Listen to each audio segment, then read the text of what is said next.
পাচার করা অর্থ ফেরাতে প্রয়োজনে এফবিআই এর সহযোগিতা নেবে দুদক। সব ধরনের সহযোগিতার আশ্বাস মার্কিন গোয়েন্দা সংস্থার প্রতিনিধির সঙ্গে বৈঠকের পর সচিব। জেলায় জেলায় বৈষম্য বিরোধী ছাত্র আন্দোলনের মত বিনিময়, শহীদ ও আহতদের পরিবারের কাছে দায়বদ্ধ সবাই, বললেন সমন্বয়করা।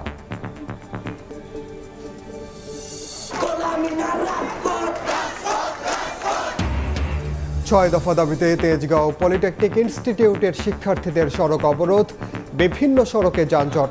পাসপোর্ট ফেরতের দাবিতে গুলশানে ইতালি গমনোচ্ছুদের বিক্ষোভ।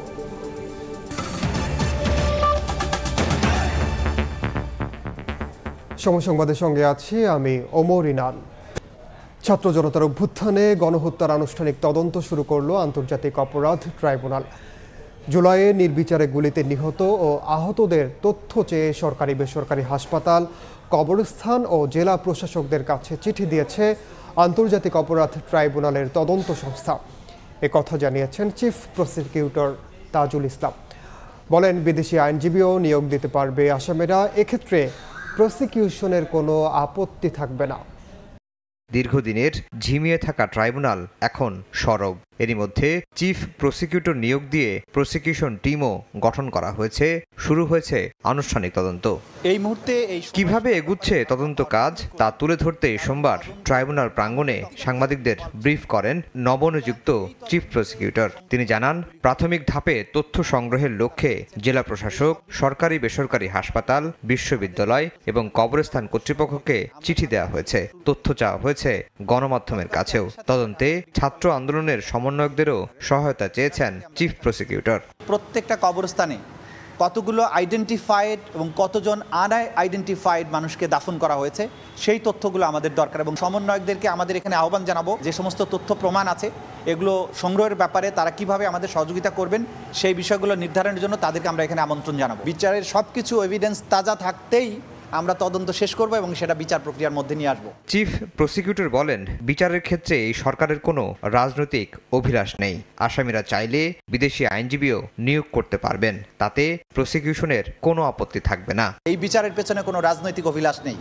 এটা নিশ্চয়ই ন্যায় বিচার প্রাপ্তির অভিলাষ, ন্যায় বিচার প্রাপ্তির থ্রাস্ট, এবং এই যে আহত নিহত পরিবারের যে কান্না সেইটার প্রতিকার করার প্রয়াস। তারা যদি তাদের বেস্ট ডিফেন্স দেওয়ার জন্য আইনজীবী চান, সেটা দেশি হোক বিদেশি হোক, আমাদের পক্ষ থেকে আপত্তি থাকার কোনো কারণ নেই। বিচার শেষ হওয়ার পরে আসামি পক্ষ এবং বাদী পক্ষ দুই পক্ষই যেন বলে যে এখানে সুবিচার হয়েছে, কারো প্রতি কোনো অন্যায় করা হবে না, কিন্তু কোনো অপরাধের ছাড়ও কাউকে দেওয়া হবে না। তাজুল ইসলাম আরও বলেন, ক্ষতিগ্রস্তরা এই গণহত্যার বিচারের জন্য মুখিয়ে আছেন, সাক্ষ্য দিতেও আগ্রহী। ছাত্র জনতার রক্তের দাগ শুকানোর আগেই বিচার প্রক্রিয়া শুরু করার আশা প্রসিকিউশনের। ধারণা পাওয়াটা খুবই কঠিন। আফজাল হোসেন, সময় সংবাদ, ঢাকা। আতঙ্কের ঘোরে এই দিন কাটছে গুম ও নির্যাতনের জাঁতা কলে পিষ্ট ব্যক্তি ও পরিবারের। ভুগছেন মানসিক যন্ত্রণায়। এক যুগের বেশি সময় ধরে চলা নিপীড়ন বাংলাদেশের হাজারো মানুষের মানসিক স্বাস্থ্যকেও ভঙ্গুর করেছে। শুধুমাত্র 15 জুলাই থেকে 7 আগস্ট পর্যন্ত জাতীয় মানসিক স্বাস্থ্য ইনস্টিটিউটে চিকিৎসা নিয়েছেন 2000 মানুষ, যাদের 70% শিশু কিশোর। মানবাধিকার কর্মীরা বলছেন, ট্রমার শিকারদের সুরক্ষার রাষ্ট্রীয়ভাবে ইনক্লুসিভ কাউন্সেলিং নিশ্চিত করতে হবে। মার্জিয়া মমুর রিপোর্ট, ছবি তুলেছেন ওমর ফারুক। ঘর মানুষের নিরাপদ আশ্রয়স্থল। বিশ্বজুড়ে আর সবার ক্ষেত্রে এই প্রবাদটা সত্যি হলেও বাংলাদেশের নাগরিকদের জন্য হিসেবটা ভিন্ন। মানবাধিকার সংস্থাগুলো বলছে 2009 থেকে 2023 সাল পর্যন্ত গত 15 বছরে বাংলাদেশের 700 নাগরিক গুমের শিকার হয়েছেন, যাদের অধিকাংশকেই নিজ বাসা থেকে তুলে নিয়ে যাওয়া হয়েছে।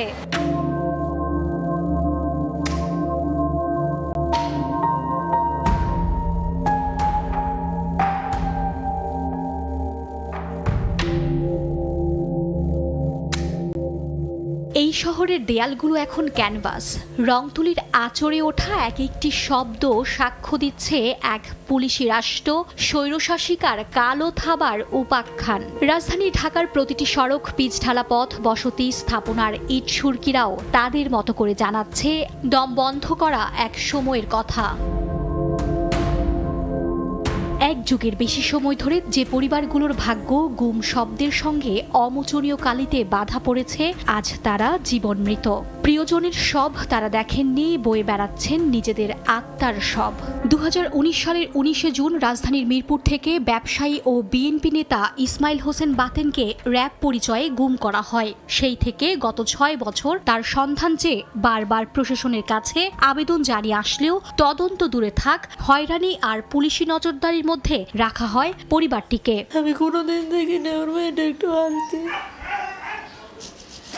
একজন মানুষ যখন হাসে আমরা তখন তাকায় থাকি, যেরকম হাসি তো আমরা হাসতে পারিনি। আমি আসলে শতবনা বিধবা, আমি 6 বছর এখনো জানতে পারলাম না। শুধু আমার বাবাকে ওরা গুম করেনি, ওরা আমাদের মানসিকভাবে বিকারগ্রস্ত করে দিয়েছে, আমাদের স্বাভাবিক জীবনটা কেড়ে নিয়েছে ওরা আমাদের কাছ থেকে।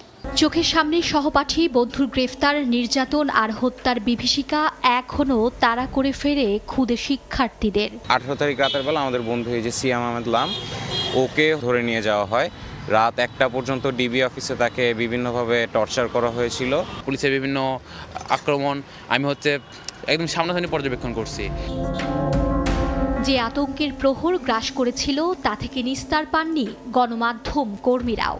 আমাদের একটা রিপোর্ট পাবলিশ হওয়ার পর বাসা ঢুকতে গিয়ে দেখলাম যে বাসার নিচের মধ্যে কাউকে দেখে আমার সন্দেহ হলো যে এদেরকে আমি এই 4-5 মাসে কখনো আমি এই ধরনের মানুষজনকে আমি দেখিনি। আমার বাসার নিচে দাঁড়িয়ে আছে, আমার দারোয়ান বলছে যে উপরে আরো 5-7 জন গেছে, এরা নাকি প্লেনকোট পুলিশ। তো ওই পুরো রাতটা তারা আমাদের বিল্ডিং এ ছিল। ক্যামেরাতে ছবি তোলার পর ডিলিট হয় এবং ভেঙে ফেলা হয়। এই যন্ত্রণা ভোলার মতন না। জাতীয় মানসিক স্বাস্থ্য ইনস্টিটিউটের তথ্য বলছে, জুলাই থেকে আগস্টের প্রথম সপ্তাহ পর্যন্ত রাজধানীতে বিভিন্ন শ্রেণী পেশার অন্তত 2000 মানুষ মানসিক ট্রমা নিয়ে চিকিৎসকদের দ্বারস্থ হয়েছেন, যাদের 70%ই শিশু কিশোর। অ্যাকিউট স্ট্রেস ডিসঅর্ডারে, তারপরে 1 মাস পরে পোস্ট ট্রমাটিক স্ট্রেস ডিসঅর্ডার, তারপরে এমডিডি বা মেজর ডিপ্রেসিভ ডিসঅর্ডার। এই সংখ্যায় কিন্তু বিগত এই 2 মাস আমাদের পুরো ঢাকার পপুলেশন ভুগেছে।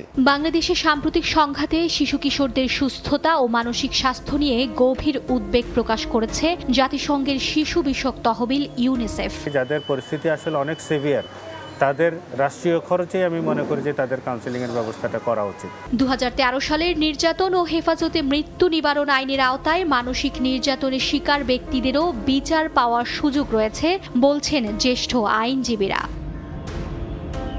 মার্জিয়া মুমু, সময় সংবাদ, ঢাকা। সীমান্ত হত্যা দুদেশের মধ্যে সম্পর্ক খারাপ করে বলে মন্তব্য করেছেন পররাষ্ট্র উপদেষ্টা। রাষ্ট্রপতির দ্বৈত নাগরিকত্বের গুঞ্জনের বিষয়টি স্পর্শকাতর উল্লেখ করে তিনি বলেন, এটি যাচাইয়ের দায়িত্ব পররাষ্ট্র মন্ত্রণালয়ের নয়, তবে সংশ্লিষ্ট দপ্তর চাইলে সহযোগিতা করা হবে।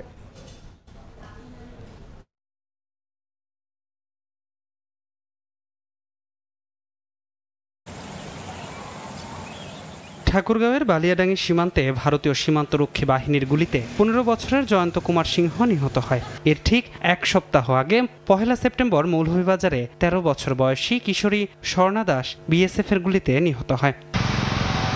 শেখ হাসিনার ভারত পলায়ন, ফেনীতে আকস্মিক বন্যার পর 2 দেশের কূটনৈতিক সম্পর্ক নিয়ে চলছে আলোচনা। এর মধ্যে সপ্তাহের ব্যবধানে ভারতীয় সীমান্তরক্ষীর গুলিতে 2 কিশোর নিহতের ঘটনায় প্রতিক্রিয়া তৈরি হয়েছে নানা মহলে। পররাষ্ট্র উপদেষ্টার কাছে সোমবার সাংবাদিকদের প্রশ্ন, ঢাকা দিল্লির বর্তমান সমীকরণ কি? ভারতের সাথে যখন আপনারা বলছিলেন যে সোনালী সম্পর্ক চলছে, তখন এক্স্যাক্টলি এই ঘটনা ঘটেছে।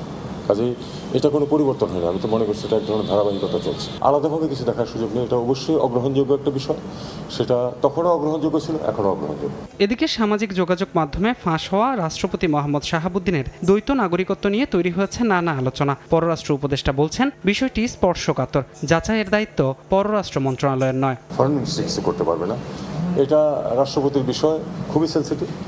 এটা যথাযথ কর্তৃপক্ষ এটা দেখুক। ফরেন মিনিস্ট্রি যদি ইনভলভ হয় শেষ পর্যায়ে গিয়ে হবে, তখন দেখা যাবে। কিন্তু এটা নিয়ে আমি আসলে কোনো কথা বলতে চাই না। এদিকে রোহিঙ্গা ইস্যুতে বছরে 20,000 করে 10 বছরে 2 লাখ রোহিঙ্গাকে যুক্তরাষ্ট্র নিতে পারে বলে জানান পররাষ্ট্র উপদেষ্টা। এটা এক ধরনের স্টেবিলিটি, সেটা যে স্টেবিলিটি হোক। ধ্রুব ব্যানার্জি, সময় সংবাদ, ঢাকা। কারাগারে ঘুষ দুর্নীতি বন্ধের মাধ্যমে বেশিরভাগ সমস্যার সমাধান সম্ভব বলে জানিয়েছেন স্বরাষ্ট্র উপদেষ্টা জাহাঙ্গীর আলম চৌধুরী। সকালে রাজধানীর বকশীবাজারে অধিদপ্তরে কারা কর্মকর্তাদের সঙ্গে মতবিনিময় সভায় এ কথা বলেন তিনি। এ সময় উপদেষ্টা আরও বলেন, শুধুমাত্র কোটার জন্য দেশে বৈষম্য বিরোধী ছাত্র আন্দোলন হয়নি, এর পেছনে মূল কারণ হিসেবে কাজ করেছে ঘুষ, দুর্নীতি ও দ্রব্যমূল্যের ঊর্ধ্বগতি। এ সময় স্বরাষ্ট্র উপদেষ্টা কারারক্ষী ও কয়েদিদের খাবারের মান উন্নত করার নির্দেশনা দেন।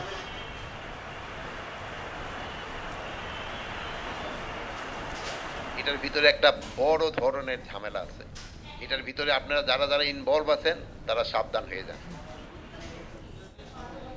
যৌক্তিক সময়ের মধ্যে সংস্কার করে নির্বাচন দিতে আবারও অন্তর্বর্তী সরকারের প্রতি আহ্বান জানিয়েছেন বিএনপি মহাসচিব মির্জা ফখরুল ইসলাম আলমগীর। তিনি বলেন, বর্তমান সরকারের উচিত সংস্কারের রূপরেখা জনগণের সামনে প্রকাশ করা। ভারত এই অঞ্চলে প্রভুত্ব চায় বলেও অভিযোগ করেন বিএনপি মহাসচিব। ৪৬তম প্রতিষ্ঠাবার্ষিকী উপলক্ষে সোমবার সকালে বিএনপি প্রতিষ্ঠাতা জিয়াউর রহমানের সমাধিতে শ্রদ্ধা জানাতে আসেন মহিলা দলের নেতাকর্মীরা। এ সময় স্থায়ী কমিটির সদস্য ডাক্তার AJD জাহিদ হোসেন ও সিনিয়র নেতাদের সঙ্গে নিয়ে বিএনপি প্রতিষ্ঠাতা জিয়াউর রহমানের সমাধিতে ফুল দিয়ে শ্রদ্ধা জানান দলের মহাসচিব মির্জা ফখরুল ইসলাম আলমগীর। যৌক্তিক সময়ের মধ্যে রাষ্ট্র সংস্কার শেষ করে ত্রয়োদশ জাতীয় সংসদ নির্বাচন দিতে অন্তর্বর্তী সরকারের প্রতি আহ্বান জানান তিনি। সংস্কারগুলো ঘোষণা করে যেটা তারা করতে চান সেগুলো জনগণের সামনে তুলে ধরা এবং সেটার সময় নির্ধারণ করা, যাতে করে সুনির্দিষ্ট একটা যৌক্তিক সময়ের মধ্যে নির্বাচন হতে পারে। বাংলাদেশ সহ এই অঞ্চলে ভারত প্রভুত্ব কায়েম করতে চায় বলেও অভিযোগ করেন বিএনপি মহাসচিব। শুধু বাংলাদেশ নয়, পার্শ্ববর্তী দেশগুলোর সঙ্গেও ভারত সবসময় একটা প্রভুত্ব একটা রাজনীতি তারা এই দেশগুলোর সঙ্গে পার্শ্ববর্তী দেশগুলোর সঙ্গে করেছে। এদিকে জাতীয় প্রেস ক্লাবে এক আলোচনা সভায় অংশ নিয়ে বিএনপি চেয়ারপারসনের উপদেষ্টা জয়নুল আবদিন ফারুক দ্রুত নির্বাচন দিতে প্রধান উপদেষ্টা ডক্টর ইউনূসের প্রতি আহ্বান জানান। মৃত ব্যক্তির ভোট যেন আর বাংলাদেশে না হয়, বাংলাদেশে যেন আর দিনের ভোট রাতে না হয়, বাংলাদেশে যেন আর 154 জন বিনা প্রতিদ্বন্দ্বিতায় নির্বাচিত না হয়। ভারতে পলাতক সাবেক প্রধানমন্ত্রী শেখ হাসিনাকে দেশে ফিরিয়ে এনে বিচারের দাবিও জানান বিএনপি নেতারা। মার্জিয়া মুমু, সময় সংবাদ, ঢাকা। ছাত্র জনতার গণ আন্দোলনে শহীদের রক্ত বৃথা যেতে দেয়া যাবে না। শহীদ কিংবা আহত সব পরিবারের কাছে আন্দোলনকারীরা দায়বদ্ধ বলে জানিয়েছেন বৈষম্য বিরোধী ছাত্র আন্দোলনের সমন্বয়করা। নতুন রাষ্ট্র কাঠামো গড়ে তুলতে তাই দেশ জুড়ে কাজ করার ঘোষণা দিয়েছেন তারা। বিকেলে বরিশালের শিল্পকলা একাডেমিতে প্রায় 1000 খানেক ছাত্র জনতার উপস্থিতিতে মত বিনিময় সভা করেন সংগঠনটির সমন্বয়করা। এর আগে দুপুরে বরিশাল বিশ্ববিদ্যালয়ে জীবনানন্দ অডিটোরিয়ামে মত বিনিময় করা হয়। এ সময় তারা জানান, ফ্যাসিবাদী সরকার পালালেও তার সহযোগীরা এখনও আছে। নতুন কোনো ফ্যাসিস্ট ক্ষমতায় আসুক তা কেউই চায় না। তাই রাষ্ট্র পুনর্গঠনে সবাইকে ঐক্যবদ্ধ হয়ে কাজ করার আহ্বান জানান তারা। এদিকে গাইবান্ধা পাবলিক লাইব্রেরি হলরুমে সংবাদ সম্মেলন করেন বৈষম্য বিরোধী ছাত্র আন্দোলনের শিক্ষার্থীরা। এ সময় সংগঠনটির নেতারা জানান, নতুন বাংলাদেশ বিনির্মাণে জনসাধারণের মতামত গ্রহণ করা হবে।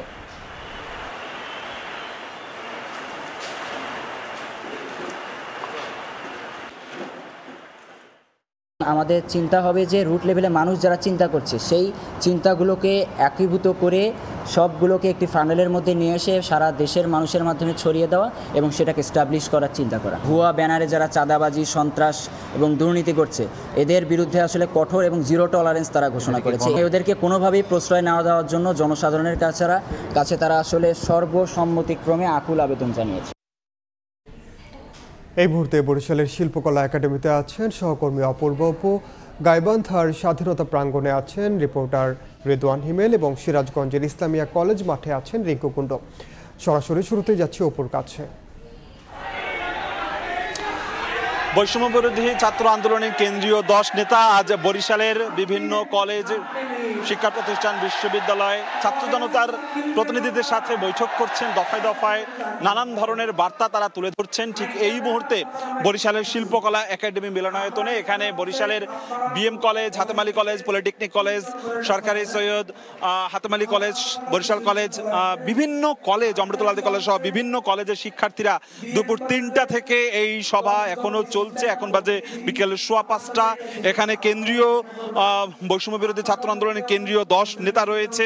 ঠিক এই মুহূর্তে এখানে বক্তব্য রাখছেন আব্দুল হান্নান মাসুদ। তিনি তার বক্তব্য এখানে তুলে ধরছেন এবং তারা বলছেন গণ অভ্যুত্থানের প্রেরণায় শহীদ পরিবারের সাথে সাক্ষাৎ এবং দুর্নীতি, চাঁদাবাজ ও সন্ত্রাসের বিরুদ্ধে ছাত্র নাগরিকের মতবিনিময় সভা আজকে সকালে বরিশাল বিশ্ববিদ্যালয়ের শিক্ষার্থীদের সাথে দুপুর 12টায় শুরু হয়ে দুপুর 2:30 পর্যন্ত এক দফা হয়েছে। তারপর দুপুর 3টায় শুরু হয়ে শিল্পকলা একাডেমি মিলনায়তনে ঠিক এই মুহূর্তে চলছে বিভিন্ন শিক্ষা প্রতিষ্ঠানের ছাত্রদের সাথে। এর বাইরেও এরপর কিন্তু সন্ধ্যায় রয়েছে এখানে বিভিন্ন জেলা উপজেলার নেতা প্রতিনিধিদের সাথে, ছাত্র জনতার প্রতিনিধিদের সাথে ঠিক বরিশাল শহরের বিবিরপুকুর পার এলাকায় সেখানেও কিন্তু আরও একটি সভা রয়েছে এবং এখানে বিভিন্ন ছাত্র প্রতিনিধিরা তারা আসলে তাদের বক্তব্য তুলে ধরেছেন, নানান ধরনের তারা মতামত তুলে ধরেছেন। তারা বলছেন যে কিভাবে আগামী রাষ্ট্র কাঠামো হবে। কেন্দ্রীয় নেতৃবৃন্দ অর্থাৎ বৈষম্য বিরোধী ছাত্র আন্দোলনের কেন্দ্রীয় নেতারা বলছেন আগামী রাষ্ট্র কাঠামো কিরকম হবে, সুখী সুন্দর সমৃদ্ধ একটি বাংলাদেশ পুনর্গঠনে তারা কিভাবে রাষ্ট্র গঠনটি করতে চায় সেজন্যই এই সফরগুলো করা হচ্ছে। তৃণমূল পর্যায়ে পর্যায়ে গিয়ে বিভিন্ন শ্রেণী পেশার মানুষের সাথে কথা বলে তারা তাদের মতামত নিয়ে আসলে তারা তুলছে, মতামত গ্রহণ করছে। এখানকার বিভিন্ন শ্রেণী পেশার বা বিভিন্ন ছাত্র প্রতিনিধিদের সাথে যে মতামতগুলো পাবেন এগুলোই সারা দেশ থেকে সংগ্রহ করে কেন্দ্রীয়ভাবে পরবর্তীতে তারা তাদের কার্যক্রম ঘোষণা করবে। তো বরিশালে এই মুহূর্তে চলছে, সন্ধ্যায় আরও একটি কার্যক্রম রয়েছে। আমার কাছে বরিশাল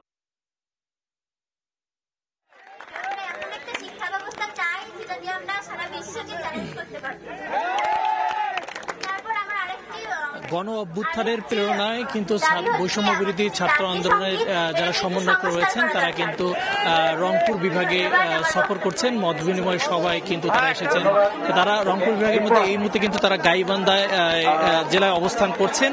বিকেল 5টায় কিন্তু তারা মূলত গণ অভ্যুত্থান করবে, শহীদ পরিবারের যে মত বিনিময় সভা সেটাতে কিন্তু তারা কিছুক্ষণ আগে বিকেল 5টায় কিন্তু বসে যারা ছাত্র এবং সাধারণ যারা নাগরিক রয়েছে তাদের কথা কিন্তু তারা শুনছেন এবং তারা যেমন বলছেন যে গাইবান্ধার বিগত বছরে দুর্নীতি, অনিয়ম এবং না হওয়া যে কাজগুলো রয়েছে সেগুলো কিন্তু করার আহ্বান জানানো হচ্ছে এই শিক্ষার্থীদের পক্ষ থেকে। তারা যেমনটি বলছেন যে গাইবান্ধার কিন্তু চিনিকল রয়েছে, গাইবান্ধার হাসপাতাল রয়েছে, স্টেডিয়াম রয়েছে, সকল ক্ষেত্রে যত দুর্নীতি অনিয়ম রয়েছে সেগুলো রুখে দিয়ে নতুন ভাবে যাতে ধারাবাহিকভাবে নতুন বাংলাদেশে নতুন কোনো কিছু করা যায় সেই আহ্বান কিন্তু তারা বৈষম্য বিরোধী ছাত্র আন্দোলনের যারা সমন্বয়ক রয়েছেন ঢাকার কেন্দ্রীয় থেকে এসেছেন তাদেরকে কিন্তু আহ্বান জানাচ্ছেন। আমরা পাশাপাশি দেখেছি যে এখানে যারা সাধারণ নাগরিক রয়েছেন তাদেরকেও কিন্তু মতামত নেওয়ার জন্য মাইক্রোফোন তাদের হাতে দেওয়া হয়েছে।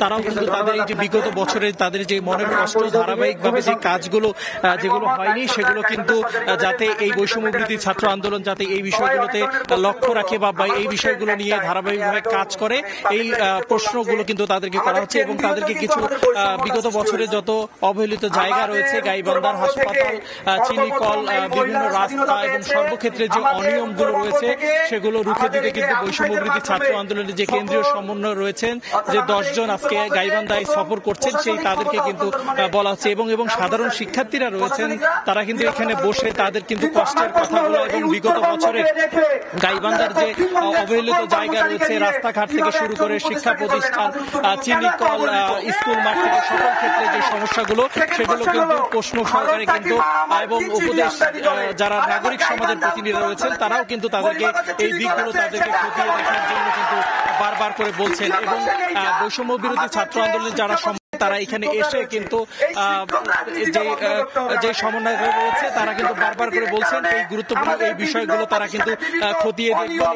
এরপরে কিন্তু প্রতিটি জেলায় তার ধারাবাহিক যে মত বিনিময় সভা রয়েছে তার সেইগুলো সবাই তারা যোগদান করবেন, গিয়ে কিন্তু তাদের সাধারণ মানুষের যে দুঃখ কষ্টের কথাগুলো তুলে ধরবেন এবং নতুন বাংলাদেশে নতুনভাবে গড়ে তুলতে যেভাবে কাজ করতে হয় সেই বিষয়গুলো কিন্তু তারা কিন্তু বলছেন এবং তারা একটি কথা বারবার করে বলছেন যে বৈষম্য বিরোধী আন্দোলনের যে সমন্বয় রয়েছে সবগুলো বিষয় নোট করছেন এবং গুরুত্ব সহকারে এই বিষয়গুলো দেখবেন বলে নাগরিক সমাজের শিক্ষার্থী সহ নাগরিক যে প্রতিনিধি রয়েছে তাদেরকে কিন্তু বলছেন। তো এই ছিল রংপুরের যে গাইবান্ধা রয়েছে, গাইবান্ধা যে মত বিনিময় সভা বৈষম্য বিরোধী ছাত্র আন্দোলন তার এখান থেকে মত বিনিময় সভার সবশেষ তথ্য।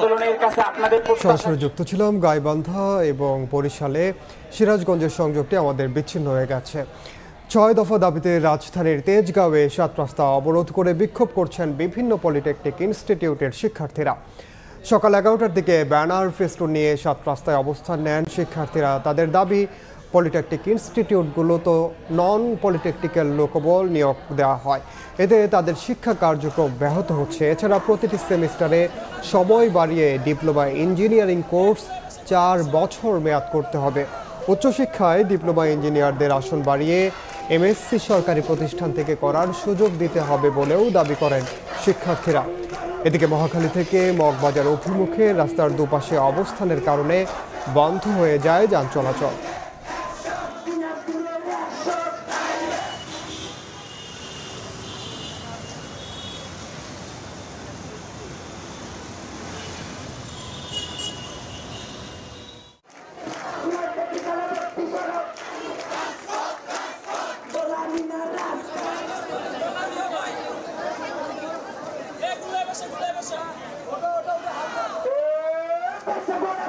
6 মাসের সেমিস্টারগুলো আমাদের 4 মাসে শেষ করে দিয়ে 4 মাস 3 মাসে শেষ করে দিচ্ছে। আমরা সম্পূর্ণভাবে 6 মাসে বই শেষ করতে পারছি না। ল্যাবে যখন ক্লাস করি, আমরা কোনো ইনস্ট্রুমেন্টের নাম জিজ্ঞেস করতে চাইলে, জানতে চাইলে তাদের কাছে, বা কোনো জব সম্পর্কে জানতে চাইলে তারা বলে তোমরা তোমাদের ডিপার্টমেন্টের টিচারের কাছে জিজ্ঞেস করো। তাহলে তাদের কেন দায়িত্ব দেওয়া হয়েছে? যারা জেনারেল থেকে আসছে তারা ফিজিক্স, কেমিস্ট্রি, ম্যাথ সম্পর্কে জানে, কিন্তু তারা আমাদের বিল্ডিং কীভাবে ডিজাইন করতে হয়, কীভাবে বিল্ডিং তৈরি করতে হয়, এই বিষয়টা কিন্তু তারা জানে না। সবশেষ অবস্থা জানাতে এই মুহূর্তে তেজগাঁওয়ে আছেন সহকর্মী নাজবুস সালেহ, সরাসরি যাচ্ছি তার কাছে। সকাল 10:30 থেকে এখন বাজে প্রায় 5:30, তার মানে বলা চলে যে 6 ঘন্টা হতে চলল এই অবরোধ। ঢাকা পলিটেকনিক্যাল ইনস্টিটিউটের শিক্ষার্থীরা এখানে বসেছেন, 7 রাস্তা অবরোধ করেছেন। তাদের সঙ্গে আসলে যুক্ত হচ্ছেন দুপুরের পর থেকে ঢাকার আশেপাশে যেই পলিটেকনিক ইনস্টিটিউটগুলো রয়েছে সেইখানকার শিক্ষার্থীরা এসেও আসলে জড়ো হয়েছেন 7 রাস্তার এই অবস্থানের ফলে আন্দোলনের পরিধি বেড়েছে এবং সেটি আসলে বিশাল জায়গা নিয়ে শিক্ষার্থীদের এই জমায়েত, এবং তারা মুহুর্মুহু স্লোগান দিচ্ছেন এবং তারা ব্যানার ফেস্টুন নিয়ে তারা এখানে তাদের দাবির পক্ষে আসলে তারা স্লোগানে মুখর করে তুলেছেন তেজগাঁও শিল্পাঞ্চল এই অঞ্চলটিতে। এবং পাশাপাশি যেহেতু এটি শিল্পাঞ্চল, সুতরাং এখানে প্রচুর পরিমাণে গাড়ির চাপ, এবং এটি আসলে এখানে আপনি জানেন যে ঢাকা থেকে দূরপাল্লার যে বাসগুলো রয়েছে সেগুলোও কিন্তু এখান থেকে ছেড়ে যায়। মহাখালীতে একটি টার্মিনাল রয়েছে, মহাখালী থেকে মগবাজার পর্যন্ত যে রাস্তা, যে রুট রয়েছে, এটির দুপাশে আসলে বাঁশ দিয়ে ব্যারিকেড দিয়ে আটকে দেওয়া হয়েছে। সুতরাং দুপাশে কিন্তু দীর্ঘ গাড়ির সারি, এবং এটি যেহেতু একটি ব্যস্ত রাস্তা, সুতরাং এই রাস্তার যানজটের যে প্রভাব তা কিন্তু রাজধানীর বিভিন্ন সড়কে কিন্তু সেটি গিয়ে পড়েছে। সুতরাং পুরো রাজধানী এক ধরনের স্থবিরতা এখন দেখা দিয়েছে। গাড়ির লাইন আসলে সারি সারি গাড়ি বিভিন্ন রাস্তায় দাঁড়িয়ে রয়েছে, গাড়ির চাকা আসলে ঘুরছে না। এমন একটি পরিস্থিতিতে শিক্ষার্থীরা 6 দফা দাবি নিয়ে 7 রাস্তার যেই মোড় রয়েছে সেখানে তাদের অবস্থান তারা এখানে নিয়েছেন। শিক্ষার্থীদের 6 দফা, তার মধ্যে মূলত তাদের একাডেমিক কিছু দাবি রয়েছে 2 থেকে 3টি, বাকিগুলো হচ্ছে তাদের শিক্ষক নিয়োগ এবং টেকনিশিয়ান নিয়োগ সংক্রান্ত। তারা বলছেন যে তাদের যেই কোর্স প্রতিটি সেমিস্টারে সেটি ছিল 6 মাসের, সেই কোর্সগুলো এখন করে দেওয়া হয়েছে 4 মাসের, ফলে 4 বছরের ডিপ্লোমা ইঞ্জিনিয়ারিং কোর্স এখন 4 বা 3 বছরে শেষ হয়ে যাচ্ছে। তারা সেটি চাচ্ছেন না, তারা সেটিকে 4 বছর করতে চান। পাশাপাশি হচ্ছে তাদের যে টেকনিশিয়ান বা এই প্রতিষ্ঠানগুলোতে যে ধরনের কর্মচারী নিয়োগ করা হয়েছে তারা বলছেন সেগুলো টেকনিক্যাল লোককে নিয়োগ দিতে হবে। তারা যে বিভিন্ন সাধারণ শিক্ষা ব্যবস্থায় যারা শিক্ষিত হয়ে যারা এখানে এসেছেন তাদেরকে এখান থেকে তারা বহিষ্কার করে বা চাকরি থেকে বাদ দিয়ে তারা সেখান থেকে সেই ব্যবস্থাটি তারা জানাচ্ছেন। সব জায়গায় টেকনিক্যাল লোকের নিয়োগের ব্যাপারটি তারা বলছেন। পাশাপাশি উচ্চশিক্ষায় অর্থাৎ এমএসসিতে তাদের আসন বাড়ানো এবং সকল শিক্ষার্থীদেরকে সরকারি ব্যবস্থাপনায় বিশ্ববিদ্যালয়গুলোতে এমএসসি করার সুযোগ নিশ্চিত করার তারা দাবিতে আন্দোলন চালিয়ে যাচ্ছেন। আমরা শুনেছি এখানে সরকারের ঊর্ধ্বতন কর্মকর্তারা একটু পরে এসে তাদের সঙ্গে আলাপ করবেন, এবং শিক্ষার্থীরা বলছেন তাদের সাথে আলাপ যদি ফলপ্রসূ না হয় তাহলে তারা এখানে থেকেই দাবি আদায় করে ঘরে ফিরবেন। এই ছিল আমার কাছে তেজগাঁও 7 রাস্তা থেকে অবরোধের সর্বশেষ। সরাসরি যুক্ত ছিলাম তেজগাঁওয়ে। ভিসাসহ পাসপোর্ট দ্রুত ফেরত পাওয়ার দাবিতে গুলশানে গণ অবস্থান কর্মসূচি পালন করেছেন ইতালি গমনোচ্ছুরা। সকালে গুলশানের শাহাবুদ্দিন পার্কে অবস্থান নেন ভুক্তভোগীরা। কাগজপত্র ঠিক থাকার পরও কেন পাসপোর্ট আটকে রাখা হচ্ছে প্রশ্ন তাদের। এদিকে সমস্যার সমাধান সময় চেয়েছে ইতালি দূতাবাস। জানুয়ারির মধ্যে ওয়ার্ক ভিসা দেওয়ার আশ্বাস তাদের। ইউরোপের উন্নত দেশ ইতালি যাওয়ার স্বপ্নে বিভোর দেশের হাজারো তরুণ যুবক। স্বপ্ন পূরণে বিএফএস গ্লোবালের মাধ্যমে জমা দেন পাসপোর্ট, কিন্তু লম্বা সময় পার হওয়ার পরও ভিসা সহ পাসপোর্ট ফেরত না পাওয়ায় ক্ষুব্ধ অনেকে। সোমবার দ্রুত ভিসা সহ পাসপোর্ট ফেরত পাওয়ার দাবিতে গুলশানে গণ অবস্থান কর্মসূচি পালন করেন ভুক্তভোগীরা। স্লোগানে উত্তপ্ত হয় গুলশানের শাহাবুদ্দিন পার্ক। আজকে 1.5 বছর যাবত আমাদের পাসপোর্ট ফেরত দিচ্ছে না, ভিসাও দিচ্ছে না। কেন? 5 মাস চলতেছে, এখনো আমার কোনো খবর দিচ্ছে না। আমি আমার ফ্যামিলি লিয়া খুবই অসহায়ের মধ্যে আছি। আমাদেরকে ভিসা সহ পাসপোর্ট দেন, আমরা এই দেশে রেমিটেন্স পাঠাতে চাই, আমরা কারো করোনা চাই না। ওয়ার্ক পারমিট থেকে শুরু করে ডকুমেন্টস সব ঠিক থাকার পরেও কেন ভিসা দেয়া হচ্ছে না প্রশ্ন তাদের। পাসপোর্ট কেন আটকা রাখবে একটা এম্বাসি? পাসপোর্ট আটকা রাখছিল এবং আমাদের যে ওয়ার্ক পারমিট যেটাকে নলেজটা বলা হয় এটা তো আমাদের অরিজিনালি আসছে। 10 মাস ওয়েট করা, কারণ আমি জব ছেড়ে বা একটা আশা নিয়ে বসে আছি, বাট কোনো কাজ হচ্ছে না। আমি যে অন্য কোনো কান্ট্রিতে ট্রাই করব, আমার সেই ওয়েটাও এখন নাই। গণ অবস্থানের এক পর্যায়ে ভুক্তভোগীরা শাহাবুদ্দিন পার্ক থেকে বেরিয়ে ইতালি দূতাবাসের দিকে যাওয়ার চেষ্টা করলে আইনশৃঙ্খলা রক্ষা বাহিনী বাধা দেয়। পরে ভুক্তভোগীদের একটি দল ইতালি দূতাবাস থেকে ফিরে জানান ওয়ার্ক ভিসা ছাড়া বিএফএস গ্লোবাল আপাতত কোনো ভিসা আবেদন জমা নেবে না। জানুয়ারির মধ্যে ওয়ার্ক ভিসার জটিলতা নিরসনের আশ্বাস দিয়েছে দূতাবাস। 7 দিনের মধ্যে 3টা গ্লোবালে অন্তত 100টা পাসপোর্ট না দিলে আপনাদের এমবাসিতে আবার অ্যাটাক করতে আমরা বাধ্য হব। বাংলাদেশ প্রবাসী উন্নয়ন সমিতি বলছে ইতালি গমনেচ্ছু লক্ষাধিক বাংলাদেশি নাগরিকের পাসপোর্ট আটকে আছে দেশটির দূতাবাসে। আবেদনের 1 বছর বা তার বেশি সময় পরও ভিসা না পাওয়ায় তারা দেশেও কোনো কাজ করতে পারছেন না। তাই বিষয়টি দ্রুত সমাধানে অন্তর্বর্তী সরকার প্রধানের দৃষ্টি আকর্ষণ করেন তারা। আল কাসির, সময় সংবাদ, ঢাকা। সৌদি আরবে আটক 8 বাংলাদেশের মুক্তির দাবিতে সংবাদ সম্মেলন করেছেন দেশে থাকা স্বজনরা। গত 16 আগস্ট সৌদি পুলিশ তাদের আটক করে তাদের দেশে না পাঠানোর আহ্বান তাদের। ওনাকে ধরে নিয়ে যাওয়ার পর আমরা শুনতেছি প্রায় 2 যুগ ধরে সৌদি প্রবাসী ব্যবসায়ী জয়নুল আবেদিনের মুক্তির দাবিতে শিশু সন্তানদের নিয়ে চট্টগ্রাম থেকে ঢাকায় এসেছেন তার স্ত্রী। ছাত্র জনতার অভ্যুত্থানে শহীদদের স্মরণে গত 16 আগস্ট সৌদি আরবের মাহাইল শহরে দোয়া মাহফিলে অংশ নেন তিনি। এ সময় সেখান থেকে আটক করা হয় 8 প্রবাসী বাংলাদেশিকে। 24 দিন ধরে উদ্বেগ উৎকণ্ঠায় দিন কাটছে স্বজনদের। আমার বাবার আজকে 25 দিন কোনো যোগাযোগ নাই, বাবার সাথে কথা বলতে পারতেছি না। আমার বাবাই একমাত্র উপাসর্গম ব্যক্তি আমাদের পরিবারের। তাদেরকে যেন ওই দেশে রেখে তাদের নিজ নিজ কর্মস্থলে ফিরিয়ে দিয়ে তাদের আবার আমাদের পরিবার যাতে সচ্ছলভাবে চলতে পারে, যাতে কোনো ক্ষতিগ্রস্ত না হয়, সেভাবে যথাযথ ব্যবস্থা নেওয়ার জন্য সরকারের কাছে আবেদন করতেছি। আপনজনের মুক্তিতে ফিরে পেতে চান স্বস্তি। তাদের দেশে না পাঠিয়ে পুনরায় বহাল করা হোক কর্মস্থলে দাবি ভুক্তভোগী পরিবারের। বৈষম্য বিরোধী ছাত্র আন্দোলনে যারা নিহত হয়েছে তাদের আত্মার মাগফিরাত কামনা এবং যারা আহত হয়েছে তাদের সুস্থতা কামনা একটা দোয়া মাহফিল ছিল। এই দোয়া মাহফিলে আমাদের বাংলাদেশি প্রবাসীরা ওখানে জমায়েত হয়। অনুষ্ঠানের শেষের দিকে সৌদি পুলিশেরা আসে, প্রথমে 18 জনকে নিছে, 18 জনের মধ্যে 9 জনকে ছেড়ে দিছে, এরপর আরেকজনকে ছাড়ছে, পর 8 জনকে আটক রেখে দিছে। ওরা এখনো মুক্ত হতে পারেনি। ঢাকা রিপোর্টার্স ইউনিটিতে সংবাদ সম্মেলন করে স্বজনরা জানান নির্ধারিত উপস্থিতির থেকে বেশি সমাগম হওয়ায় সৌদি পুলিশ তাদের আটক করেছে। কামরুজ্জামান মামুন, সময় সংবাদ, ঢাকা। দাবি মেনে না নেয় সাভারে বিক্ষোভ করেছেন পোশাক শ্রমিকরা। পরিস্থিতি নিয়ন্ত্রণে 90টি পোশাক কারখানা বন্ধ ঘোষণা করেছে কর্তৃপক্ষ। পুলিশ জানায় সকালে ডিইপিজেডের পুরাতন জোনের প্রধান ফটকের সামনে অবস্থান নিয়ে বিক্ষোভ করেন লেনি ফ্যাশন পোশাক কারখানার সাবেক শ্রমিকরা। বকেয়া পাওনার দাবিতে এ বিক্ষোভ করেন তারা। শ্রমিকদের অভিযোগ 4 বছর আগে কারখানাটি বন্ধ করে দিলেও এখনও বুঝিয়ে দেওয়া হয়নি তাদের পাওনা বুঝিয়ে দিতে কার্যক্রম শুরু না হওয়া পর্যন্ত আন্দোলন চালিয়ে যাওয়ার ঘোষণা দেন তারা। শ্রমিক বিক্ষোভের মুখে অন্তত 90টি কারখানায় বন্ধের নোটিশ টানিয়ে দেয় কর্তৃপক্ষ। শিল্পাঞ্চলে পরিস্থিতি নিয়ন্ত্রণে পুলিশ ও বিজিবির পাশাপাশি সেনাবাহিনী মোতায়েন রয়েছে।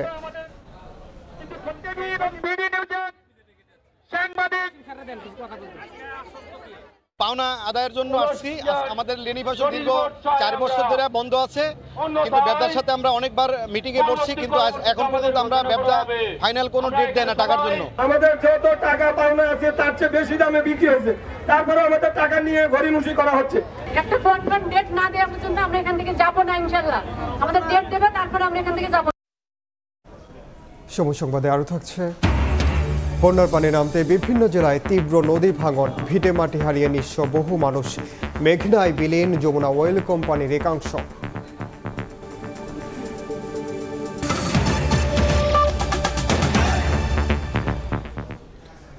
দেশ থেকে পাচার করা অর্থ ফেরাতে প্রয়োজনে এফবিআই এর সহযোগিতা নেবে দুদক। মার্কিন গোয়েন্দা সংস্থার প্রতিনিধির সঙ্গে বৈঠকের পর কথা জানিয়েছেন সংস্থাটির সচিব খুরশেদ ইয়াসমিন। এ বিষয়ে এফবিআই দুদককে সব ধরনের সহায়তার আশ্বাস দিয়েছে বলেও জানান সচিব। ওয়াশিংটন ভিত্তিক আর্থিক খাতের গবেষণা সংস্থা গ্লোবাল ফাইন্যান্সিয়াল ইন্টিগ্রিটি জিএফআই এর তথ্য অনুযায়ী বাংলাদেশ থেকে গড়ে প্রতি বছর 753 কোটি টাকা পাচার হয়েছে। সংস্থাটির সবশেষ প্রতিবেদন অনুযায়ী 2009 থেকে 2018 সাল পর্যন্ত বৈদেশিক বাণিজ্যের আড়ালে দেশ থেকে 4 লাখ কোটি টাকা পাচার হয়েছে। পাচারের এসব অর্থ ফিরিয়ে আনতে কাজও শুরু করেছে অন্তর্বর্তীকালীন সরকার, তৎপর দুর্নীতি দমন কমিশন। বিগত সরকারের প্রায় 200 ভিআইপি ব্যক্তির বিরুদ্ধে গোপন ও প্রকাশ্যে অনুসন্ধান চলছে, যার মধ্যে রয়েছে তৎকালীন সরকারের মন্ত্রী, প্রতিমন্ত্রী, এমপি, ব্যবসায়ী, পুলিশ ও আমলাদের শীর্ষ পর্যায়ের কর্মকর্তা। অনুসন্ধান ও তদন্ত কাজ আরও নিখুঁত করতে সহায়তা নেওয়া হচ্ছে দেশি বিদেশি বিভিন্ন সংস্থার।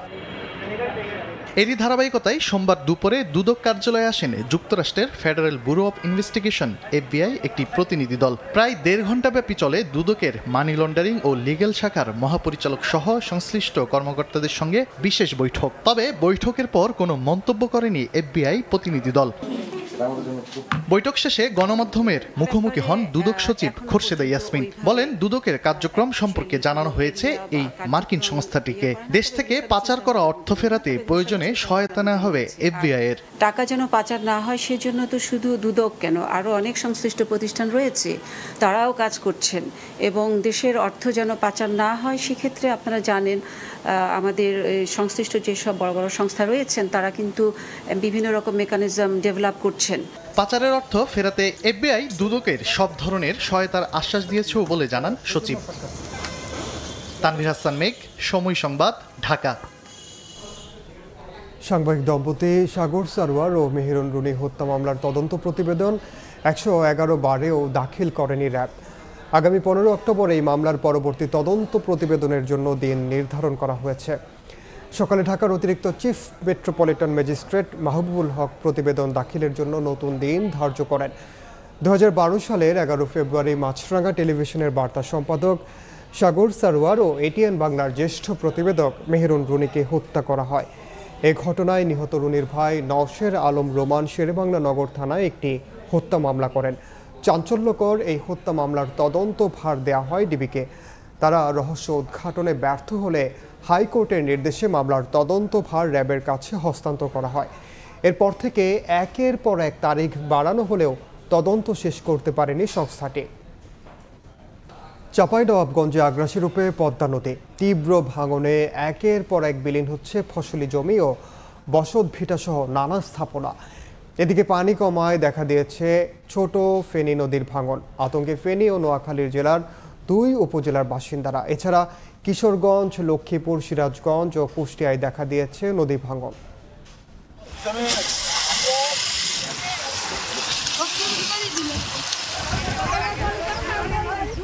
ভেঙে পড়ছে নদীর তীর, চোখের পলকেই নদীগর্ভে বিলীন হচ্ছে ফসলি জমি, বসতবাড়ি ও বিভিন্ন স্থাপনা। আতঙ্কে দিন কাটছে নদীপাড়ের বাসিন্দাদের। গত 26 আগস্ট ভয়াবহ বন্যায় পানির তোড়ে ভেসে যায় ফেনীর সোনাগাজী এবং নোয়াখালীর কোম্পানিগঞ্জের মোহনায় মুসাপুর স্লুইস গেটটি। দেখা দেয় ছোট ফেনী নদীর দুতীরে তীব্র ভাঙন। হুমকির মুখে পড়ে 2 উপজেলার নদী তীরবর্তী লাখো মানুষের জীবন। চাঁপাইনবাবগঞ্জের নারায়ণপুর ইউনিয়নে পদ্মা নদীতে 4 কিলোমিটার এলাকা জুড়ে দেখা দিয়েছে তীব্র ভাঙন। ঘরবাড়ি হারিয়েছেন 3000 পরিবার। বিলীন হয়েছে কয়েক হাজার বিঘা ফসলি জমি, বসতবাড়ি ও বিভিন্ন স্থাপনা। আমরা যে এখন নদী ভাঙনে যা পড়েছি তাতে আমরা খাইতেও পাবো না, কোনো জায়গাতে বসতও আমরা পাবো না। এক রাতের মধ্যে যদি 50 খান বাড়ি নেমে যায় আপনি কেমন করে বসবাস করবেন? কিশোরগঞ্জের ভৈরবে রোববার মেঘনার ভাঙনে নদীগর্ভে বিলীন হয়ে গেছে ঘরবাড়ি সহ যমুনা অয়েল কোম্পানির একাংশ। তবে সোমবার ভাঙনের তীব্রতা অনেকটাই কমে এসেছে। ভাঙন প্রতিরোধে পানি উন্নয়ন বোর্ডের পক্ষ থেকে ফেলা হয়েছে বালি ভর্তি জিও ব্যাগ। হুমকির মুখে বিএডিসির সার গোডাউন। নদী থেকে বালু টাইনা নিয়ে মনে করেন আপনারা ক্ষতিগ্রস্ত করার কাছে। কুষ্টিয়ার পদ্মায় পানি বাড়ার সঙ্গে সঙ্গে দেখা দিয়েছে তীব্র ভাঙন। জেলার মিরপুর ও ভেড়ামারা উপজেলার 4টি ইউনিয়নের প্রায় 9 কিলোমিটার এলাকা জুড়ে ভাঙন তীব্র আকার ধারণ করেছে। প্রতিরোধে 1472 কোটি টাকা ব্যয়ে স্থায়ীভাবে প্রকল্প নেওয়া হয়েছে বলে জানিয়েছে পানি উন্নয়ন বোর্ড। যেসব পয়েন্টে ভাঙন হচ্ছে তাৎক্ষণিকভাবে সেসব পয়েন্টগুলোতে জিও ব্যাগ জিও টিউব দিয়ে তাৎক্ষণিকভাবে জরুরি আপৎকালীন কাজ বাস্তবায়ন করার জন্য নির্দেশনা প্রদান করছেন। এছাড়া লক্ষ্মীপুরে গত 15 দিনে ভাঙনের মুখে পড়ে অন্তত 40টি পরিবারের বসতঘর তলিয়ে গেছে, ভেসে গেছে জলাশয়ের মাছ। দ্রুত তীর রক্ষা বাঁধ নির্মাণ করা না হলে হুমকির মুখে পড়বে বিস্তীর্ণ এলাকা। চন্দ্র বিশ্বাস, ববি, সময় সংবাদ। রংপুরে হিমাগার মালিকদের অতিরিক্ত ভাড়া আদায়ের প্রতিবাদে রংপুর ঢাকা মহাসড়ক অবরোধ করে বিক্ষোভ ও সমাবেশ করেছেন আলু চাষি ও ব্যবসায়ীরা। তাদের অভিযোগ, কোনো আলোচনা ছাড়াই বস্তা প্রতি 120 টাকা পর্যন্ত ভাড়া বাড়ানো হয়েছে। সম্প্রতি কারোর সঙ্গে আলোচনা না করে হিমাগারে আলু সংরক্ষণের ভাড়া বাড়ানো হয় রংপুরে। হিমাগার মালিকদের এমন সিদ্ধান্তে ক্ষুব্ধ আলু চাষি ও ব্যবসায়ীরা। এরই প্রতিবাদে সোমবার দুপুরে রংপুরের মিঠাপুকুর উপজেলার বৈরাগীগঞ্জে রংপুর ঢাকা মহাসড়ক অবরোধ করে বিক্ষোভ করেন তারা। এ সময় বক্তারা অভিযোগ করেন, চলতি বছর সিন্ডিকেট করে হিমাগারগুলোতে আলুর বস্তা প্রতি 120 টাকা পর্যন্ত ভাড়া বাড়ানো হয়েছে, যার বড় প্রভাব পড়েছে ভোক্তা ও কৃষকদের উপর। কৃষকেরা আবাদ করলাম মাঠে, ওই যে খামে বউ ছয় না খেয়ে আমরা মাঠে খেলাম, কিন্তু এরা ঘরে ফ্যানের মধ্যে বসিয়া ভাড়া নিয়ন্ত্রণ করে। যে পরিশ্রম করে কৃষি উৎপাদন করতে দেশবাসীর জন্য, সে দেশবাসীরা ন্যায্য মূল্য পাচ্ছে না, তারা খাইতে পারতেছে না। মালিককে অনুরোধ করতেছি তারা যেন আমাদের স্টোর ভাড়া কমিয়ে দেয়, 380 টাকার বদলে 280 টাকা করে। শিগগিরই ভাড়া না কমালে আগামীতে কঠোর আন্দোলনের হুঁশিয়ারি দেন তারা। আমরা শান্তিপূর্ণভাবে এদের সঙ্গে অনেক আলোচনা করছি, রেজাল্ট জিরো। এর বাধ্য হয়ে আমরা আজকে কৃষক জনতা, সব ব্যবসায়ী সবাই মিলে আমরা আজকে রাজপথে নামছি। মানতে আমাদেরকে মাস রোডের মধ্যে থাকতে হয়, আমরা রোডেই থাকবো, আমাদের দাবি আমরা আদায় করে ছাড়বো ইনশাআল্লাহ। এ বিষয়ে উপজেলা প্রশাসন ব্যবস্থা নেওয়ার আশ্বাস দিলে 3 ঘন্টা পর মহাসড়ক ছেড়ে দেন তারা। ব্যবসায়ীদের তথ্য মতে গত বছর হিমাগারগুলোতে 65 কেজি ওজনের এক বস্তা আলুর সংরক্ষণ ভাড়া ছিল 280 টাকা থেকে 300 টাকা, যা এবছর করা হয়েছে 350 টাকা থেকে 400 টাকা পর্যন্ত। আব্দুর রশিদ জীবন, সময় সংবাদ, রংপুর। অন্তর্বর্তী সরকার দায়িত্ব নেওয়ার প্রথম মাসেই কমেছে মূল্যস্ফীতি। গত জুলাই মাসের তুলনায় আগস্টে খাদ্য মূল্যস্ফীতি কমেছে 3.5%, যদিও এখনও তা রয়েছে প্রায় 11.5%-এর কাছাকাছি। ভোক্তারা বলছেন, রাজনৈতিক পট পরিবর্তনের পর গত কয়েকদিনে কিছু পণ্যের দাম কমলেও এখনও বেশিরভাগের দামই নাগালের বাইরে। তবে চাঁদাবাজি কমার পাশাপাশি পণ্য পরিবহন ব্যবস্থা ধীরে ধীরে স্বাভাবিক হতে থাকায় নভেম্বর নাগাদ মূল্যস্ফীতির হার সিঙ্গেল ডিজিটে চলে আসবে বলে আশা অর্থনীতিবিদদের। চলতি বছরের জুলাইয়ে খাদ্য মূল্যস্ফীতি ছিল 14.1%, যা গত 13 বছরের মধ্যে সর্বোচ্চ। তবে অন্তর্বর্তী সরকার দায়িত্ব নেওয়ার প্রথম মাস শেষে তা কমে দাঁড়িয়েছে 11.36%, আর সার্বিক মূল্যস্ফীতি 1.17% কমে দাঁড়িয়েছে 10.49%। বাংলাদেশ পরিসংখ্যান ব্যুরো BBS এর হালনাগাদ পরিসংখ্যান বলছে, খাদ্য মূল্যস্ফীতি কমলেও কিছুটা বেড়েছে খাদ্য বহির্ভূত মূল্যস্ফীতি। এদিকে সাধারণ ভোক্তারা বলছেন, জুলাইয়ের তুলনায় আগস্ট ও সেপ্টেম্বরে নিত্যপণ্যের দাম কিছুটা কমেছে, তবে অনেক পণ্যের দাম এখনও নাগালের বাইরে। 20 টাকা 10 টাকা করে কমে গেছে অনেক কেজিতে। ডাল, পোলাও চাল, এরপর মসুরির ডাল, চিনি। এর আগে তো বাড়তি ছিল, এটা কিছুদিনের মধ্যে এই দামটা সমতায় আসছে, বাট এখনও মাছের বাজার বাড়তি বলা চলে। ব্যবসায়ীরা বলছেন, জুলাইয়ে পণ্য সরবরাহ ব্যবস্থা ব্যাহত হওয়ায় নিত্যপণ্যের দাম ছিল বাড়তি, তবে এখন তা অনেকটাই স্বাভাবিক, যদিও এখনও অধিকাংশ পণ্যের দাম বাড়তির দিকেই। চাউলে 1 টাকা 1.5 টাকা করে বাড়তি হচ্ছে, এখন কি কারণ সেটা আমরা বুঝতে পারতেছি না। কিছুটা কমছে, চিনির দাম কমছে, আটার দাম কমছে, এলাচির দাম কমছে, জিরার দাম কমছে, কিন্তু সরবরাহ ভালো আছে। এখন সরকার পতন হয়েছে, এরপরে অগস্ট মাসে মনে করেন আপনার মুরগির দামটা একটু কমছে। অর্থনীতিবিদরা বলছেন, বন্যা ও পণ্য সরবরাহ ব্যাহত হওয়ায় আগস্টে প্রত্যাশা অনুসারে মূল্যস্ফীতি কমেনি। তবে চাঁদাবাজি কমায় ও পণ্য পরিবহন ব্যবস্থা ধীরে ধীরে স্বাভাবিক হতে থাকায় নভেম্বর নাগাদ মূল্যস্ফীতির হার সিঙ্গেল ডিজিটে নেমে আসার আশা তাদের। মূল্যস্ফীতি আরো অনেকটাই কমে যেতে পারতো, তার কারণ চাঁদাবাজি অনেকটাই কমে গেছে এবং পুরো যে পরিবহন ব্যবস্থা সেটা অনেকটা স্মুথ হয়েছে। খাদ্য মূল্যস্ফীতি কিন্তু প্রত্যাশা অনুযায়ী কমেনি। হোপফুলি এটা হয়তো নভেম্বর আসতেই আমরা দেখতে পাবো যে আসলে আবার সিঙ্গেল ডিজিটে চলে এসছে। এদিকে বাজারে নিত্যপণ্য কিনতে আগস্টে শহরের তুলনায় গ্রামের মানুষকে বেশি অর্থ ব্যয় করতে হয়েছে। গ্রামের সার্বিক মূল্যস্ফীতি ছিল 10.95% ও খাদ্য মূল্যস্ফীতি ছিল 11.44%, যা শহরে ছিল যথাক্রমে 10.01% ও 11.24%। ফরহাদুর রহমান, সময় সংবাদ, ঢাকা।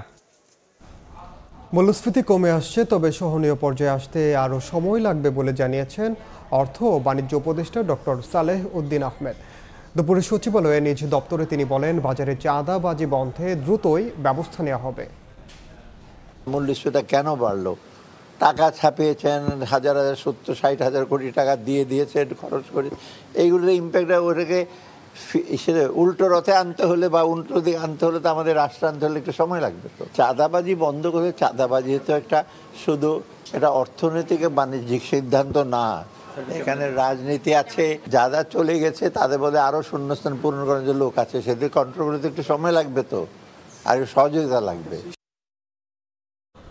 বিদেশ থেকে আমদানি করা 399টি গাড়ি আমদানিকারক ছাড় না করায় শেষ পর্যন্ত নিলামে বিক্রির জন্য চট্টগ্রাম কাস্টমস হাউসের কাছে হস্তান্তর করেছে বন্দর কর্তৃপক্ষ।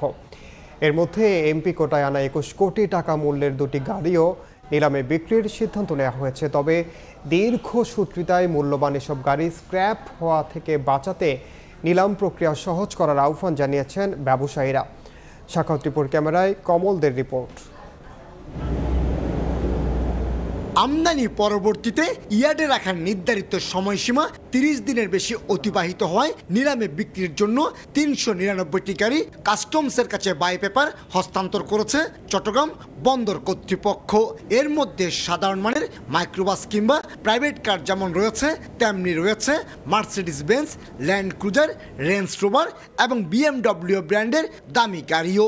এটা আমাদের গুরুত্বপূর্ণ জায়গা অকুপাই করে আছে। আমরা চাই জরুরি ভিত্তিতে এগুলো অকশন করা হোক। এই অবস্থায় প্রথম পর্যায়ে 16 কোটি 10 লাখ টাকা মূল্যের একটি মার্সিডিজ বেঞ্জ এবং 5 কোটি 17 লাখ টাকা মূল্যের একটি ল্যান্ড ক্রুজার 18 সেপ্টেম্বর নিলামে বিক্রি করার সিদ্ধান্ত নিয়েছে চট্টগ্রাম কাস্টমস। এর মধ্যে ল্যান্ড ক্রুজার গাড়িটি কুমিল্লার 7 আসনের সাবেক সংসদ আলী আশরাফের। ল্যান্ড ক্রুজারটা 22 সালে একজন সংসদ সদস্য উনি আমদানি করেছিলেন, মানে বিল অফ এন্ট্রিটা বা ইয়েটা ওনার নামে দেয়া। আর যেটা মার্সিডিজ বেঞ্জ, যেটা জেসি ট্রেডিং নামে একটি প্রতিষ্ঠান গুলশানে কার ইম্পোর্টার, তাদের নামে আমদানিকৃত। নিলামের জন্য এনে রাখা অন্যান্য দামি গাড়ির সঙ্গে সাবেক সংসদ উপনেতা ও প্রয়াত আওয়ামী লীগ নেতা সৈয়দা সাজেদা চৌধুরীর নামে আমদানি করা গাড়িও দেখা গেছে বন্দরের কার শেডে।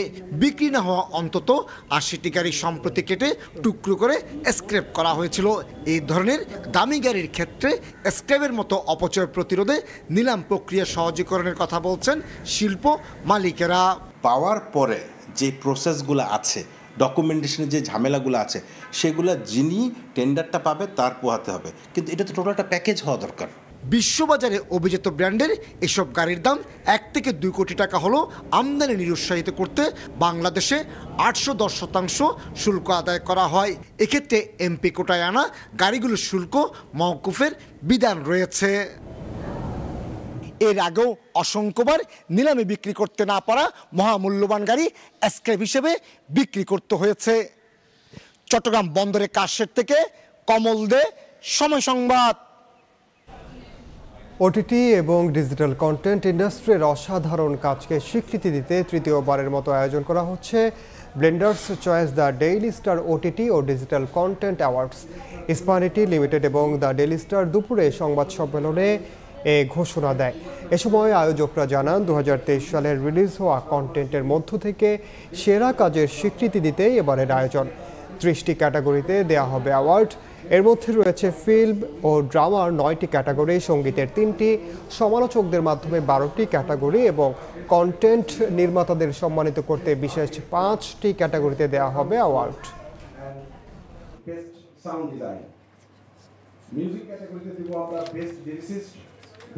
দেশের ফুটবলের খবর। ভুটানের বিপক্ষে ব্যর্থ মিশন শেষ করে ঢাকা ফিরেছে বাংলাদেশ। সিরিজ 1-1 ড্র করলেও শেষ ম্যাচে ফুটবলারদের পারফরমেন্স নিয়ে হতাশা প্রকাশ করেছেন কোচ হাভিয়ের কাবরেরা। ভুটান ব্যর্থতায় সুযোগ নষ্ট করার পুরনো অজুহাত দাঁড় করিয়েছেন ফুটবলাররা। সামনের ম্যাচগুলোতে ঘুরে দাঁড়ানোর প্রত্যাশা তাদের। দেশের বাইরে থেকে খেলে এসে বিমানবন্দরে শেষ কবে উষ্ণ অভ্যর্থনা পেয়েছিল বাংলাদেশ জাতীয় ফুটবল দল তা কে জানে। সম্প্রতি যে মানের ফুটবল খেলছে সংবর্ধনা তো দূরের কথা, মুখ লুকিয়ে বিমানবন্দর ছাড়লেই যেন বাঁচেন ফুটবলাররা। ভুটান মিশন শেষে পরিস্থিতি এমন না হলেও খেলোয়াড়রা যে অস্বস্তিকর পরিস্থিতির মধ্যে আছেন তা অস্বীকার করার উপায় নেই। ভুটানের বিপক্ষে বাংলাদেশ মাঠে নামলেই আলোচনায় আসে 2016 ট্র্যাজেডি। এবার এমন কোনো কঠিন পরীক্ষা না থাকলেও সিরিজ জয়ের আনন্দ নিয়ে দেশে ফিরতে পারেনি লাল সবুজ, বরং আছে বাজে পারফরমেন্সের সমালোচনা। আর তাই চেষ্টা করলেও হতাশা লুকাতে পারেননি head coach Javier Cabrera. Disappointing with the second result, the chance to opportunity to prepare well for the first game. We had quite decent performance in the first game. We knew that it could happen, no? That Bhutan would come more aggressive and playing away.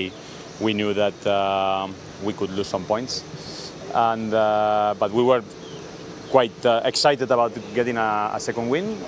It wasn't possible. We were about to reach a draw, which would have been also. মিশনে গিয়ে বারবারই একই অজুহাত দাঁড় করান ফুটবলাররা। এবারও হয়নি তার ব্যতিক্রম, বরং ভুটানে নতুন করে জুড়ে দিয়েছিলেন কন্ডিশনের অজুহাত। কিন্তু পেশাদার ফুটবলারদের যে কোনো পরিস্থিতির সঙ্গে খাপ খাইয়ে নিতে হয়, সেই বিষয়টি যে তারা ভুলেই যান। আমি মনে করি যে এটা আমাদেরই ফল্ট। আমরা ভুটানের সাথে হেরেছি, এটা অ্যাকসেপ্টেবল না। কিন্তু আমরা ট্রাই করেছি, আমরা সুযোগ পেয়েছি, সেগুলো আমরা আর কি গোল করতে পারিনি। 2-3টা চান্স পেয়েছি, কিন্তু সেগুলো যদি আমরা গোল করতে পারতাম তাহলে আমরা ম্যাচটা অন্যরকম হতো, আমাদের ফরে ম্যাচটা চলে আসতো। ডেফিনেটলি আমরা এটা বলতেই পারি যে আমরা যদি গোল করতাম তাহলে হয়তো আমরা এই ম্যাচটা হারতাম। ভুটানের বিপক্ষে প্রথম ম্যাচে 1-0 ব্যবধানে বাংলাদেশ জয় পেলেও ফুটবলারদের পারফরমেন্স ছিল প্রশ্নবিদ্ধ। পরের ম্যাচে যার খেসারত গুণে লাল সবুজ হারের মধ্য দিয়ে। এস এম ইকবাল, সময় সংবাদ, ঢাকা। সময় সংবাদের শীর্ষ সংবাদগুলো জানিয়ে দিচ্ছি আরেকবার। পাচার করা অর্থ ফেরাতে প্রয়োজনে এফবিআই এর সহযোগিতা নেবে দুদক। সব ধরনের সহযোগিতার আশ্বাস মার্কিন গোয়েন্দা সংস্থার প্রতিনিধির সঙ্গে বৈঠকের পর সচিব।